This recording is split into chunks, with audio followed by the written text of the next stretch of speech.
Futbolcu sevdim. Hansı, nəyi sevirsin? Galatasaray'dan. İlk tanesinden ama. Neydən?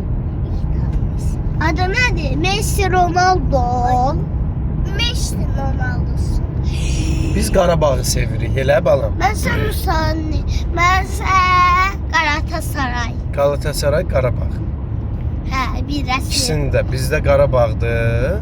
Türkiyədə də Galatasaraydır balam. Biz ikisini də sevirik. Hamımızdan birimiz iki takım olacaq. Aha. Hamımız orada 7 takım olmalıyıq. Hansı takımlardır balam? Galatasaray'dan Qarabağ. Ronaldo, çünkü en dedilerdi. Onlardan oynamalı olur. Messi'den Galatasaray'da Icardi var, Osimhen var. Messi'den. Yo, Messi başqa yerdədir balam. O Messi çok kötü birisidir.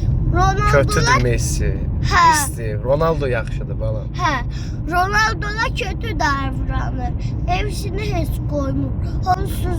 Havuzsuzuna koymur havuzsuzuna. Vay vay vay. Hə. Pis Messi. Tüh. Nereden bilir ama Nereden onu. bilirsin? Çünkü teyze orada ona bakıram. Heç gördüğümce onu görürəm. Ne hele? Oy, oğullu puandır da. Balam, bizim klubumuzun adı nə oldu Azərbaycanın? Azerbaycan Galatasaray. Qarabağ. Galatasaray da bizimdir, amma Qarabağ da bizimdir də balam. Hemen Galatasaray'ı çok seviyorum amca.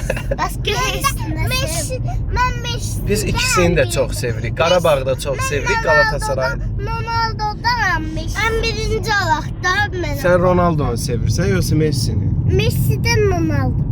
Yox, biz Ronaldo'nu sevirik balam, Messi'ni sevmirik. Çünkü o kötü birisidir. Ronaldo'la hiç iyi davranmır. Aha. Ama tez orada kar yağında gördüm ki onu kurtarır kardan. Oy. Ama diyesin Sən Galatasarayın koftasını istəmişdin balam. Ha, Galatasaray. Üstündə nə şəkli olurdu onun? Azerbaycan. Azerbaycan. Yox, yox, nə bayaqlarım nə deyirdin? Türkiye. Oxey, balam Türkiyəni çox sevir. Ha. Oxey, biz də sevirik. Hüsamettin'i çok seviyorum. Hüsamettin kimdir balam? Minecraft'ta koymadığınız Minecraft'taki. O da Galatasaray'ı çok sevir. Fakir de onun babasıdır da o da giyinir. Balam, denən ki, Galatasaray. buradan səslən, denən ki, Burada Galatasaraylılar, mənə Galatasarayın formasını alın. Denən də balam. Galatasaraylı. Aha.